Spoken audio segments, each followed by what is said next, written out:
Hello everyone, my name is Mr. B and welcome to another video. As mentioned in the title of this video, I'm going to talk about Cyberpunk Edgerunners, a new Netflix series made by the studio Trigger. I've been really waiting for a long time to watch this anime and to review this anime because this is something that I've been interested in ever since it was first announced a few years ago, and because it's made by Studio Trigger, I'm really excited to talk about it.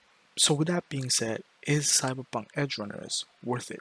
Before I talk about the show, let's talk about the studio first because that plays an important part of why I enjoy the show and why I think it's sort of prevalent in my review for the show. So the studio in charge, as I mentioned before, is Studio Trigger. They're very known for making these shows right here, but especially they're very well known for making Kill la Kill, which is a show that has a similar vibe and similar style as a Studio Gainax show called Gurren Lagann, and that's because the people who worked on Gurren Lagann for Studio Gainax ended up forming Studio Trigger and made Kill la Kill with the same style, same vibe as Gurren Lagann, and it works because to me, Kill la Kill, although you can argue how good the story is, it's really fun. And when you think about Trigger, you think about the style that Kill la Kill is known for: the quirky characters, the vibrant colors, the over the top animation, over the top characters, as well as a solid enough story to keep you invested, to keep you interested. And this put the opinion in a lot of people's mind that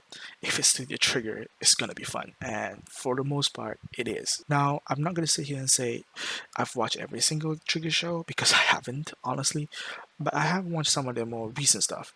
And to put it lightly, most of their recent stuff are very average to say the least. Although the Anazona and Gridman were solid, it was more targeted towards people who grew up with Ultraman or I guess the Tokusatsu series. With that in mind, viewing it critically, there was a lot of flaws, but because I grew up with shows like Ultraman and Kamen Rider and all that stuff, I ended up really liking the shows. But I will admit that if I took that away, it's very 7 or 6 out of 10 show. And then you have a show like BNA, which screams Trigger stylistic wise, but I feel like fell flat after the second half of the show. And then you have shows like Promet, which although was fun and was very much a Trigger show, it felt like they were rehashing stuff from like Gurren Lagann or Kill la Kill. And once I noticed that, it impacted my opinion on the show, and while it was good, I definitely think that they could have done better. So while I was excited about Trigger making a cyberpunk anime, at the same time I was sort of like worried that it might not be up to the standard that I want, which is just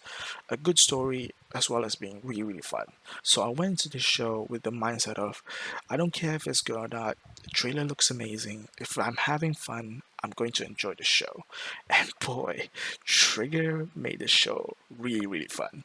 So if you've seen the trailer, that's basically the vibe that Edgerunner is giving. The vibe that is in the trailer was the vibe throughout the whole series. It was really incredible, and it had everything that Trigger was known for.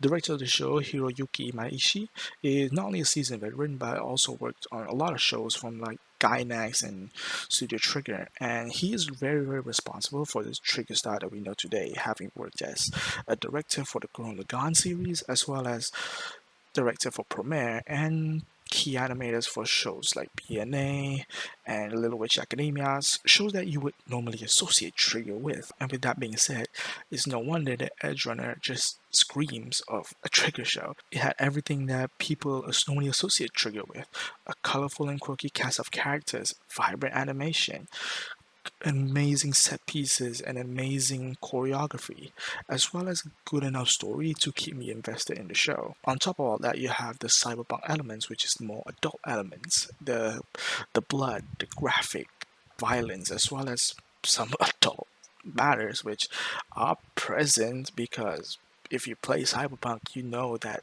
some of those are really, I wouldn't say are necessary, but just are unavoidable. Combining all that along with the Trigger style of humor, animation, and all that, it was the full package. It was amazing. It was the feeling that I felt after I watched Kill la Kill for the first time. It was just a ball of fun. To very simplify the story focuses on David, the main character, as well as the female lead, Lucy, as well as their whole crew, and the story focuses on their relationship and how it develops over the course of the entire show.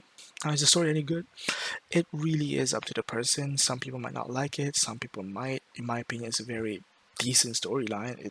it's there and it fits with everything. It's just fun, in my opinion. The main negative, I guess, is that it just assumes you know about Cyberpunk, and that's really fine. I don't think that's a negative. If you're watching like a show like The Mandalorian, it's gonna assume that you know Star Wars. So keep that in mind. If you don't know anything about Cyberpunk, you might get confused because they don't explain stuff like what netrunners are, what BD is, and although these are explained in the game, in the show, they aren't really explaining it directly, but rather they give you enough clues to be like, oh, okay, I know what that is. I guess that's just nitpicking in my opinion because I personally don't see much problem in this show, but that's maybe just because I was just having a good time and I not really viewing this show as a critic, but rather just as a fan. And that's really how I want to base my reviews on. I'm just watching it. I'm giving my reviews based on how I enjoy the show. With that being said, is Cyberpunk worth your time? In my opinion, yes. If you want to give something a go from Trigger that is not Kill la Kill, that is not Dinozenon or Gridman, then definitely check this out. I think it's a very good adaptation. Definitely gives a story that could take place in the world of Cyberpunk. If you've seen the trailer and you're still hesitant to watch it, go watch it. It's really, really fun. And it's just 10 episodes, very, very short. All of it is out on Netflix right now.